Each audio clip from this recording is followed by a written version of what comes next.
Namaste, I am Swami Rudrakshdev from Yoga Village Rishikesh. Today I will explain about Nadi Shaudhan Pranayam. Nadi Shaudhan Pranayam is known as King of the Pranayam. It's a most important pranayam technique. With the some difference, we say this pranayam also as a Anulom-Vilom Pranayam. By the name, you can know Nadi. Nadi means energy channels. Our life force is flowing through our body, through the energy channels, and giving the life force, keeping alive all the cells of our body by the help of that prana. If there is any obstacles happen in the flow of the prana, then we find the disease, we get sick. Shodhan. Shodhan means purification. So by the name we can understand this pranayam purify the nadis, energy channels. What are the cause of the obstacles in the nadis? Because of unhealthy lifestyle, mental stress, physical stress. If any mental and physical injuries happens to us because of impure air, impure water, impure food, that is the cause also. Obstacles happens in our nadis. According to yoga, we have 72,000 nadis in our bodies. Three nadis are most important nadis among them: Ida Nadi, Pingla Nadi and Sushumna Nadi. Ida Nadis goes through the left nostril and cross here and end in the right hemisphere of the brain. And Pingla Nadis goes through the right nostril, cross here and end in the left hemisphere of the brain. And Sushumna Nadis goes straight, but most of the time it's remain dormant. But when our Kundalini awaken, it's also became active.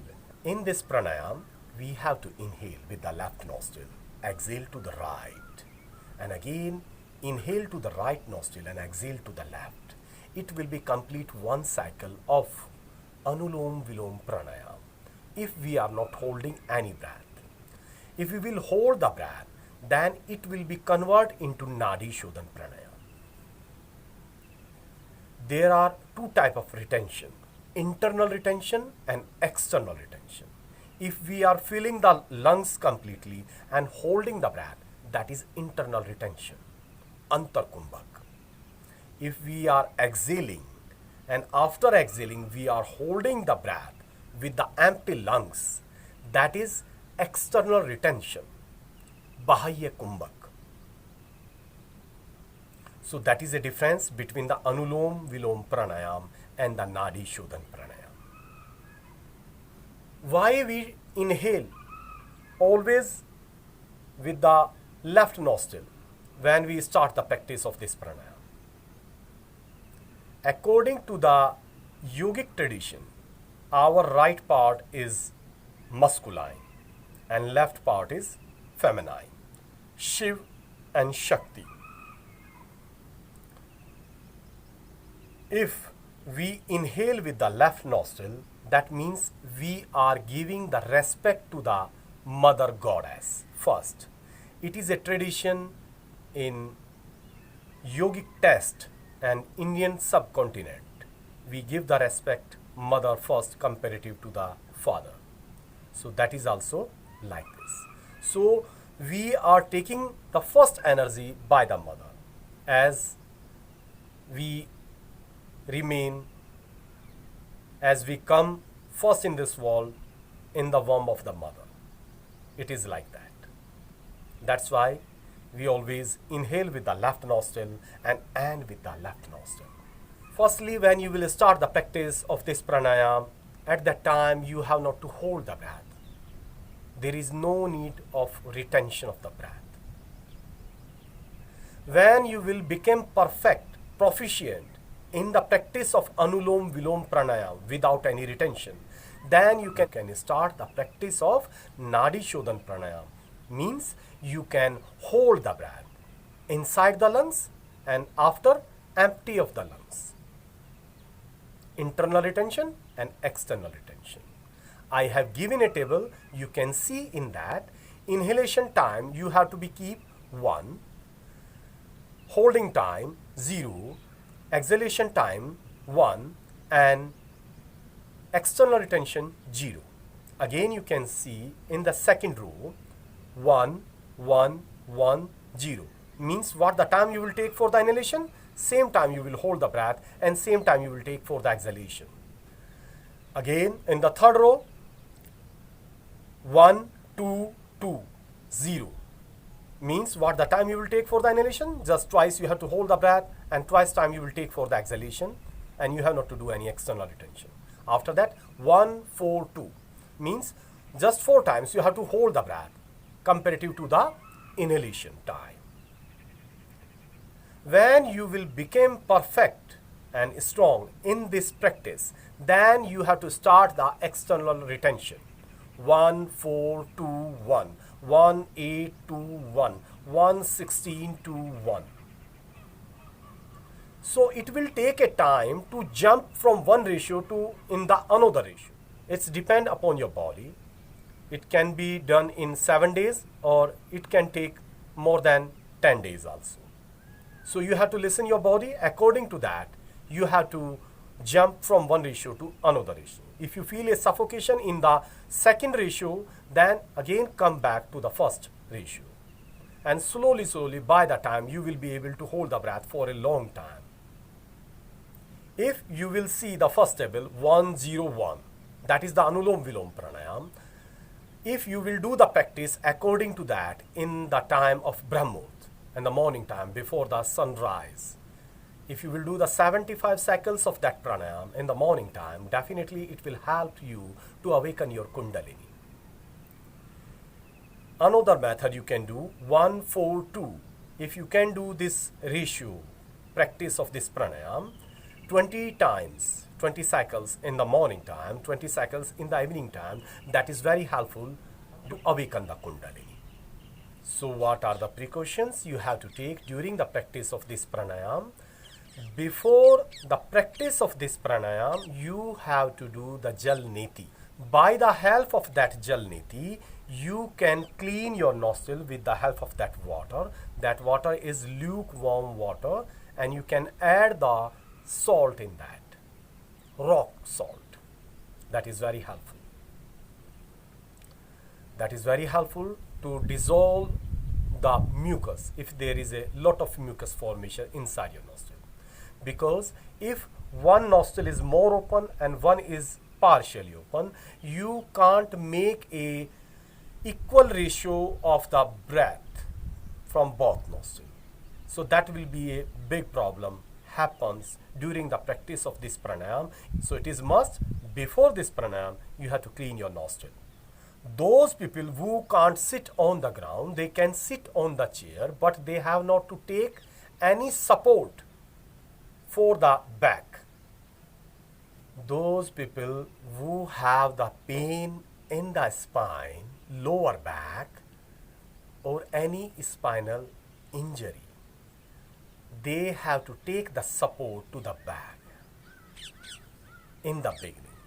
For this, they can do some asanas practice by which they can make their spine muscles strong, and after that they can sit with the elongation of the spine. Those people can do locust pose, reverse boat pose, cobra pose, and upward facing dog pose. After that, the spine muscles will be strong. In this pranayam, mostly the practitioner find a difficulty when they do the practice by the hand like this. They feel a pain in the right hand. So they can give the support by any object, or they can give the support by the left hand. So how to do the practice of this pranayam? You have to be sit on the ground. Erect the spine. Sit in any cross-leg position in which you feel stability and comfortability, like a Sukhasan, Siddhasan, Swastikasana, Padmasana, lotus pose, or you can do also half lotus pose. Make the Gyan Mudra with the left hand and inhale with the left nostril. But for this pranayam, there are 5 rules. You have to inhale slowly. You have not to produce any sound. You have to fill your lungs completely. And you have to connect your mind with this process.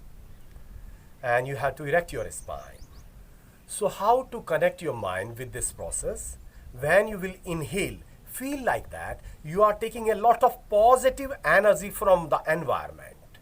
During the time of retention, feel like that you are absorbing that energy inside your body and mind.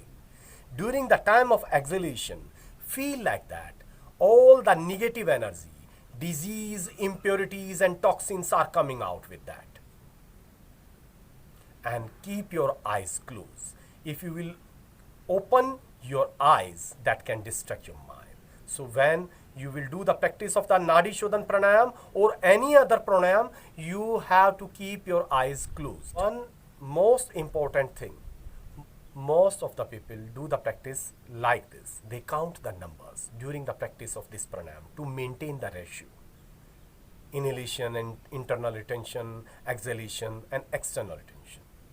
But by the practice, I have found that if you will count the number, you can't connect your mind with the positive energy as you are inhaling. You can't feel like that all the negative energy are coming out from your body during the time of exhalation if you will count the numbers. Another one problem will happen if you will count the numbers 1, 2, 3, 5. Sometimes you will be able to fill your lungs up to 10 numbers. Sometimes you will be able to fill your lungs 12 numbers. Means if you will fix the numbers, you can't fill your lungs completely. And that is another condition in this pranayam. We have to fill the lungs completely. By the practice, you will find without any counting, you will be eligible to do the practice of this pranayam and can make the ratio easily. So how to perform the practice of this pranayam? In this pranayam, you have to close the right nostril, inhale through the left nostril, slowly inhale, fill your lungs completely, close your eyes, erect your spine, make the Gyan Mudra with the left hand, and after filling the lungs, then open the right nostril and exhale completely, and again take a breath from the right nostril, fill the lungs completely and again close the right nostril and exhale through the left nostril. Slowly inhale, slowly exhale. You have not to produce any sound. You have to fill your lungs completely. Connect your mind with this process. Close your eyes, erect your spine. So these are the rules you have to follow during the practice of this pranayam. If you will follow these rules, definitely the result will be more and more beneficial for your health, mentally and physically. So what are the benefits of this pranayam? This pranayam is very beneficial to purify our nadis, energy channels. So it's very effective for our whole body. It's increase the flow of the prana, life force, through the nadis. The practice of this pranayam we do very slowly. So it's bring a very peace, tranquility in our mind. If you will do the practice of this pranayam with complete rules and regulations, definitely you can make your mind thoughtless. It is very effective pranayam to awaken our kundalini, to open and balance the chakras. It's open the path of the enlightenment, samadhi.